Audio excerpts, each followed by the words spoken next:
ओम शांति। प्यारे रूहानी भाई बहनों, आज 26 फरवरी 2026 के हम बाबा के अनमोल मधुर महावाक्य सुनेंगे। ओम शांति। आज के इस गहरे रूहानी सफर में हम सब मिलकर अपने मन को बाहरी दुनिया के शोर से, हर तरह की हलचल से एकदम समेट लेते हैं। एक बहुत ही शांत आत्मिक स्थिति में स्थित होकर उस मीठे शिव बाबा के असीम प्यार को महसूस करते हैं। जी, और जैसे जैसे हम इस आत्मिक स्मृति में टिकते हैं ना, तो मन बिल्कुल हल्का होने लगता है। आज का जो मुख्य विषय है वो बहुत ही प्रासंगिक है। सुख देने वाले बाप की याद और योग बल जमा करना। ये एक ऐसा खजाना है जो अंतिम समय में हमारी सबसे बड़ी ढाल बनेगा। बिल्कुल सही कहा आपने। हम अक्सर भौतिक चीजें जमा करने में अपनी पूरी जिंदगी लगा देते हैं, लेकिन बाबा आज हमें उस रूहानी बैंक बैलेंस की याद दिला रहे हैं। तो आइए बिना किसी देरी के सीधे शिव बाबा के उन मधुर शब्दों की ओर चलते हैं जो स्वयं ज्ञान के सागर ने हम आत्माओं के लिए उच्चारे हैं। आज की मुरली के सार में बाबा कहते हैं, मीठे बच्चे, सुख देने वाले एक बाप को याद करो। इस थोड़े समय में योग बल जमा करो तो अंत में बहुत काम आएगा। वाह, ये शुरुआत ही कितनी दिल को छू लेने वाली है ना।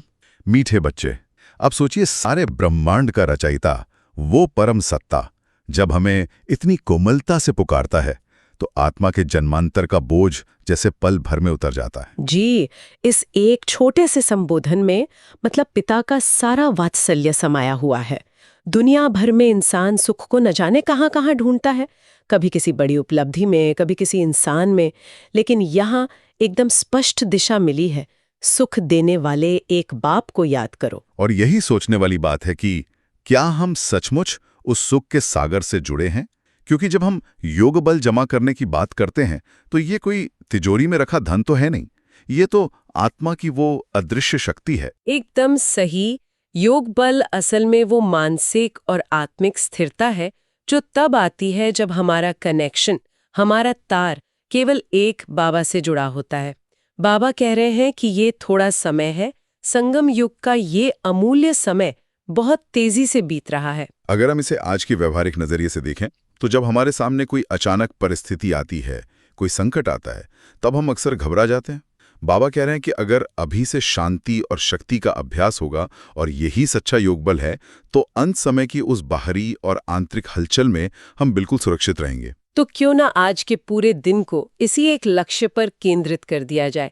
हर घंटे के बाद बस 1 मिनट रुककर ये चेक करना कि क्या वो योग बल मेरे खाते में जमा हो रहा है या फिर व्यर्थ संकल्पों की लीकेज में वो शक्ति बह रही है। ये बहुत ही सटीक और सुंदर चेकिंग है। जब हमारी ऊर्जा दुनियावी चिंताओं से हटकर एक बाबा की याद में लगती है तो वो शक्ति हमारे भीतर हमेशा के लिए जमा होने लगती है। यही आज के दिन का मजबूत आधार होना चाहिए। आगे बढ़ते हैं। आज की मुरली में बाबा ने एक बहुत ही गुह्य प्रश्न पूछा है। बाबा कहते हैं, प्रश्न, बेहद के वैरागी बच्चे, तुम्हें कौन सी स्मृति सदा रहनी चाहिए? यहाँ कुछ पल रुककर थोड़ा सोचें, इस प्रश्न की गहराई में उतरें। बेहद का वैराग्य और सदा रहने वाली स्मृति, ये दोनों बातें आपस में कैसे जुड़ी हुई हैं? इसका उत्तर बाबा ने बहुत ही स्पष्ट शब्दों में दिया है। बाबा कहते हैं, उत्तर, यह हमारा छी छी चोला है, इसे छोड़ वापस घर जाना है। यह स्मृति सदा रहे, बाप और वर्षा याद रहे, दूसरा कुछ भी याद ना आए। यह है बेहद का वैराग्य। कर्म करते याद में रहने का ऐसा पुरुषार्थ करना है जो पापों का बोझा सिर से उतर जाए, आत्मा तमो प्रधान से सतो प्रधान बन जाए। यहाँ छीची चोला ये शब्द सुनकर शायद किसी को पहली बार में थोड़ा अजीब लगे, लेकिन अगर हम इसके पीछे की आध्यात्मिक साइकोलॉजी को समझें तो ये बहुत बड़ी मुक्ति का अनुभव कराता है। ये पुराना शरीर जिसे हम अपना सब कुछ मान बैठे हैं, वो असल में सिर्फ एक वस्त्र है।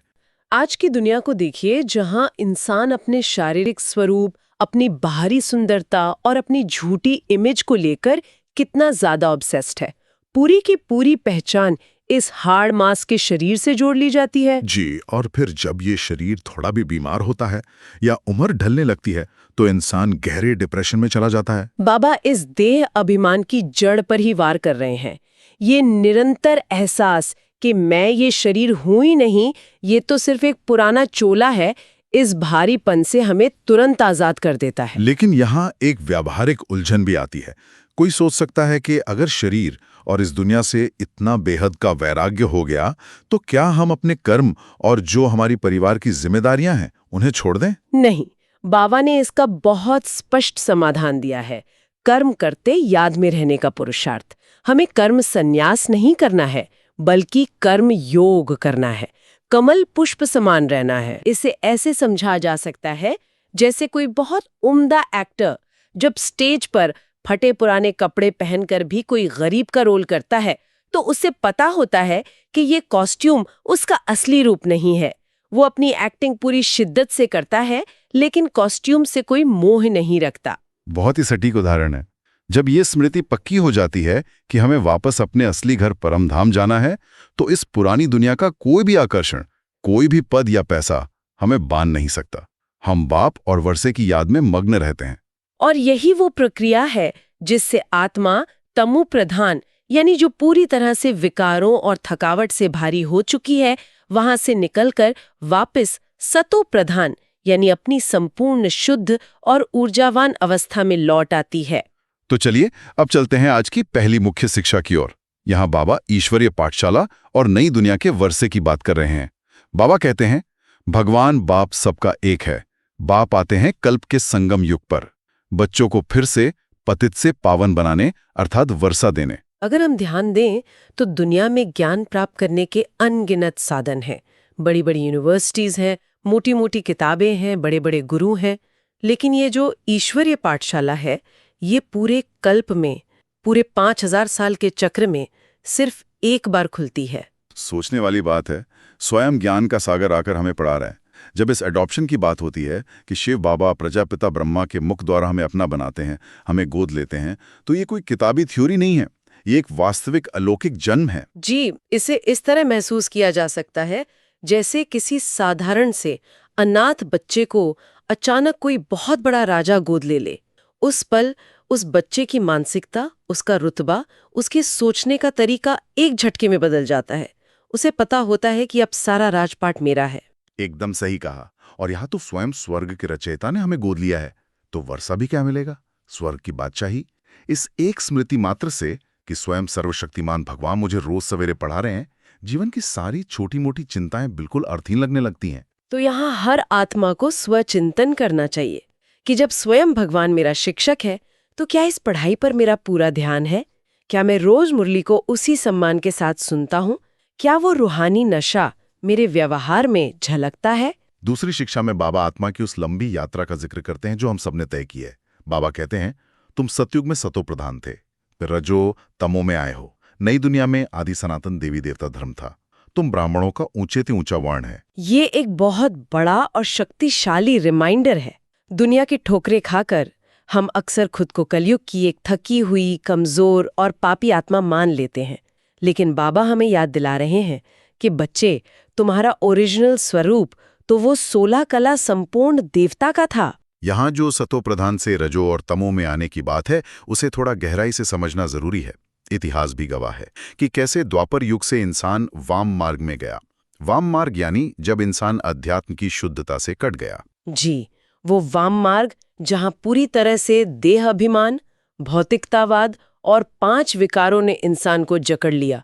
उसी वाम मार्ग ने उस सतो प्रधान, चमकती हुई शुद्ध अवस्था को आज के इस तमो प्रधान, दुखी और थकी हुई अवस्था में बदल दिया है। लेकिन कहानियां खत्म नहीं होती है। बाबा कहते हैं कि अब इस संगम युग पर हम फिर से सबसे ऊंचे ब्राह्मण वर्ण में आ गए हैं।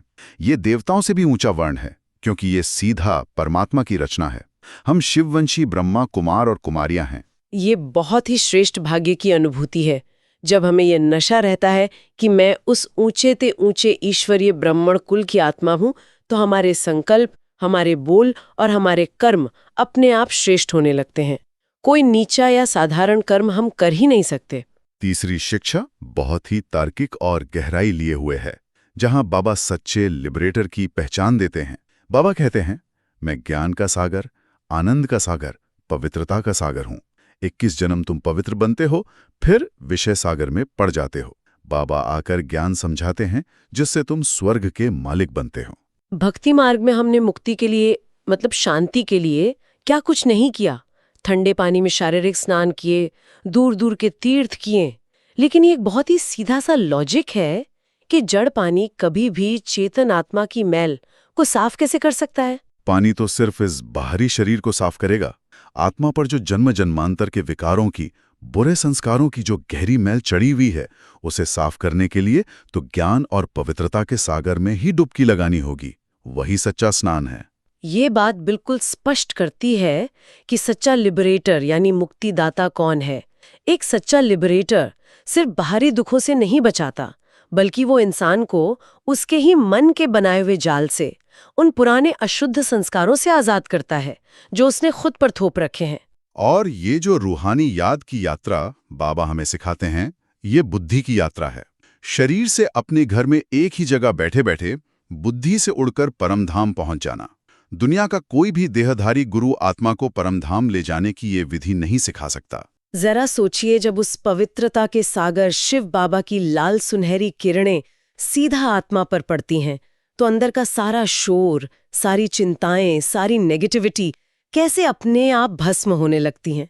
यही तो सच्ची लिबरेशन है, सच्चा आनंद है। चौथी शिक्षा तो हमारे पुरुषार्थ की जैसे कसौटी है। बाबा कहते हैं, ये शिव बाबा का यज्ञ है। इसको कहा जाता है राजस्व यज्ञ, स्वराज्य पाने का यज्ञ। इस राजस्व अश्वमेध ज्ञान यज्ञ में क्या करना है?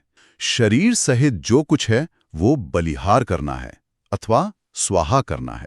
अब यहाँ एक बहुत बड़ा सवाल आता है। कोई साधारण इंसान सोच सकता है कि स्वाहा करने का मतलब क्या सब कुछ छोड़कर जंगल में सन्यासी बन जाना है? क्या अपने घर परिवार, अपनी नौकरी, अपने बच्चों को छोड़ दें? और यही तो ईश्वरीय ज्ञान की सबसे बड़ी सुंदरता है। यहाँ घर नहीं छोड़ना है, बल्कि मन से मेरापन छोड़ना है। एक बहुत व्यस्त शहर में रहने वाला, सुबह से शाम तक नौकरी करने वाला व्यक्ति भी संपूर्ण स्वाहा हो सकता है, अगर वो खुद को सिर्फ एक ट्रस्टी समझ लें। ये ट्रस्टी का जो सिद्धांत है वो बहुत ही लॉजिकल है। जैसे एक बैंक मैनेजर रोज करोड़ों रुपए गिनता है, उन्हें संभालता है, लेकिन वो अच्छे से जानता है कि ये पैसा मेरा नहीं है, इसलिए उसे रात को उस पैसे के डूबने की कोई चिंता नहीं होती। उसे गहरी नींद आती है। एकदम सटीक बात कही आपने। जब ये गहराई से मान लिया जाता है कि ये शरीर, ये धन, यहाँ तक कि मेरे सारे रिश्ते भी शिव बाबा के हैं और मैं आत्मा सिर्फ उनकी देखभाल कर रही हूँ, तो अंदर से सारा तनाव खत्म हो जाता है। यही सच्चा बलिहार जाना है। और जब ये मेरापन अज्ञान के इस यज्ञ में स्वाहा होता है, तभी स्वराज मिलता है। क्योंकि जो आत्मा अपनी इच्छाओं, मोहों और लोभ की गुलाम है, वो कभी अपने मन का राजा नहीं बन सकती। स्वराज अधिकारी ही भविष्य में विश्व राज्य अधिकारी बनते हैं। आज की पांचवी शिक्षा अध्यात्म को एक बहुत ही प्यारा और भावनात्मक मोड़ देती है। बाबा कहते हैं, बाप कहते सब कुछ करते निरंतर मुझे याद करो। जैसे आशिक माशूक होते हैं, उनका जिस्मानी लव रहता है। तुम बच्चे इस समय आशिक हो, तुम्हारा माशूक आया हुआ है। ये पढ़कर और सुनकर दिल में कितनी मिठास घुल जाती है। दुनिया ने भगवान को अक्सर एक बहुत ही स्ट्रिक्ट जज या डराने वाली सत्ता की तरह देखा है, जिससे डर कर रहना चाहिए। लेकिन वो परम पिता कह रहा है कि मैं तुम्हारा माशूक हूँ, मैं प्यार का सागर हूँ। द्वापर युग से हम आत्माएं एक सच्चे आशिक की तरह दर दर भटक रही थीं। जिस्मानी प्यार में हमेशा कहीं ना कहीं धोखा और दुख छुपा होता है, क्योंकि वहां उम्मीदें होती हैं, शारीरिक आकर्षण और स्वार्थ होता है। लेकिन इस रूहानी प्यार में सिर्फ और सिर्फ अतीन्द्रिय सुख है। जब इंसान दुनिया में भी किसी के प्यार में होता है, तो उसे उस माशूक के अलावा कुछ याद नहीं रहता। बाबा उसी मानवीय साइकोलॉजी का इस्तेमाल कर रहे हैं कि सब कुछ करते निरंतर मुझे प्यार से याद करो। इसे समझना बहुत आसान है। जैसे कोई माँ अपने बच्चे से बहुत प्यार करती है, तो ऑफिस में काम करते हुए भी उसके दिमाग के एक कोने में अपने बच्चे की स्मृति रहती है कि वो क्या कर रहा होगा। वो याद कोई बोझ नहीं है, वो एक नेचुरल फ्लो है। इसी तरह जब मेरा तो एक शिव बाबा, दूसरा न कोई का निश्चय एकदम पक्का होता है, तो वो याद कोई हठयोग नहीं रहती कि मुझे जबरदस्ती बैठकर याद करना है। ये एक बहुत ही सहज और मीठा अनुभव बन जाता है, जिससे सारे पुराने विकर्म अपने आप भस्म होने लगते हैं। तो आज की मुरली से धारणा के लिए मुख्य सार हमारे सामने आते हैं। पहली बात बाबा कहते हैं, याद का ऐसा अभ्यास करना है जो बुरे विचार वाले सामने आते ही परिवर्तन हो जाएं। मेरा तो एक शिव बाबा, दूसरा न कोई, इस पुरुषार्थ में रहना है। ये एक बहुत ही ऊंचे लेवल की रूहानी बात है। अक्सर लोग अपनी शांति तो बना लेते हैं, अकेले बैठकर अच्छा महसूस करते हैं, लेकिन जैसे ही कोई नेगेटिव इंसान या परिस्थिति सामने आती है तो सारी शांति तुरंत भंग हो जाती है। और बाबा कह रहे हैं कि हमारी आंतरिक स्थिति इतनी शक्तिशाली होनी चाहिए कि हमारे ऑरा में आते ही हमारे प्रकंपनों से सामने वाले के बुरे विचार ही बदल जाएं। हमारी शांति उसके क्रोध को शांत कर दे। इसका प्रैक्टिकल तरीका यही है कि जब भी कोई नेगेटिविटी के साथ हमारे सामने आए तो उसे उसके कड़वे व्यवहार से ना देखकर मस्तक के बीच एक चमकती हुई लेकिन कमजोर आत्मा के रूप में देखें, जिसे हमारी दुआओं की जरूरत है। उस समय बुद्धि सिर्फ शिव बाबा से जुड़ी हो। धारणा का दूसरा बिंदु भी कमाल का है। बाबा कहते हैं स्वराज्य पाने के लिए शरीर सहित जो कुछ भी है वो बलिहार जाना है। जब इस रुद्र यज्ञ में सब कुछ स्वाहा करेंगे तब राज्यपद मिलेगा। दिन भर में ये चेकिंग बहुत जरूरी है। जब भी लगे कि किसी बात का, किसी चिंता का बोझ मन पर महसूस हो रहा है तो तुरंत समझ जाना चाहिए कि कहीं ना कहीं मैंने उसे अपना मान लिया है, मेरापन आ गया है। जैसे ही वो बोझ लगे तुरंत उस अंदर के स्विच को ऑन करें। मैं तो ट्रस्टी हूं, ये जिम्मेदारी तो कराने वाले बाबा की है। यह एक श्रेष्ठ सोच मन को तुरंत हल्का कर देती है और हम फिर से स्वराज अधिकारी बन जाते हैं। आज बाबा ने जो वरदान दिया है वो रोजमर्रा के जीवन में एक ब्रह्मास्त्र की तरह काम कर सकता है। बाबा का वरदान है, सहन शक्ति की विशेषता द्वारा दूसरे के संस्कारों को परिवर्तन करने वाले दृढ़ संकल्पधारी भव। इसका स्पष्टीकरण बहुत ही गहरा है। बाबा कहते हैं जैसे ब्रह्मा बाप ने ज्ञानी और अज्ञानी आत्माओं द्वारा इंसल्ट सहन कर उसे परिवर्तन किया, तो फॉलो फादर करो। इसके लिए अपने संकल्पों में सिर्फ दृढ़ता को धारण करो। ये नहीं सोचो कि कहाँ तक होगा। सिर्फ थोड़ा पहले लगता है कैसे होगा, कहाँ तक सहन करेंगे। लेकिन अगर आपके लिए कोई कुछ बोलता भी है तो आप चुप रहो, सहन कर लो, तो वो भी बदल जाएगा। सिर्फ दिल शिकस्त नहीं बनो। दुनिया में सहन शक्ति को हमेशा कमजोरी माना जाता है। लोग अक्सर कहते हैं कि जो दबता है वो कमजोर है, उसे लोग और दबाते हैं। लेकिन हमारी इस रूहानी डिक्शनरी में सहन शक्ति एक महान शक्ति है, ये देवताओं का आभूषण है। अगर हम अपने प्यारे ब्रह्मा बाबा की जीवनी देखें तो शुरुआत में उन्हें अपनों और परायों से कितना कुछ सुनना पड़ा। गालियां मिली, अकारण इंसल्ट हुई, लेकिन उन्होंने पलटकर कभी वार नहीं किया। वो कभी दिल शिकस्त यानी निराश नहीं हुए। हम अक्सर हिसाब लगाने लगते हैं कि कब तक सहन करें, आखिर मेरी सेल्फ रिस्पेक्ट भी तो कोई चीज है। लेकिन बाबा बहुत प्यार से समझा रहे हैं कि बस चुप रहो और सामने वाले के लिए शुभ भावना रखो। वो आत्मा खुद ब खुद अपनी गलती का एहसास करेगी। जब हम क्रोध के बदले क्रोध से रिएक्ट नहीं करते हैं तो हम सामने वाले को उसके ही क्रोध या अहंकार के सामने एक आईना दिखा देते हैं। हमारी ये रूहानी चुप्पी कोई हार नहीं है, बल्कि बहुत बड़ी विजय है। इसी से जुड़ा है आज का स्लोगन। बाबा कहते हैं, संगम पर सहन कर लेना, झुक जाना, यही सबसे बड़ी महानता है। झुकना ये शब्द इंसान के ईगो को बहुत चुभता है, लेकिन प्रकृति भी हमें यही सिखाती है कि जो पेड़ मीठे फलों से लदा होता है वही सबसे ज्यादा झुकता है। झुकना नम्रता की और संपूर्णता की निशानी है। बिल्कुल। दिन भर में जब भी व्यर्थ संकल्प चलें या किसी के साथ विचारों का टकराव हो तो इसे एक टूल की तरह इस्तेमाल किया जा सकता है। बस मन में एक दृढ़ संकल्प लें, मैं श्रेष्ठ ब्राह्मण हूँ, मैं मास्टर सर्वशक्तिमान हूँ।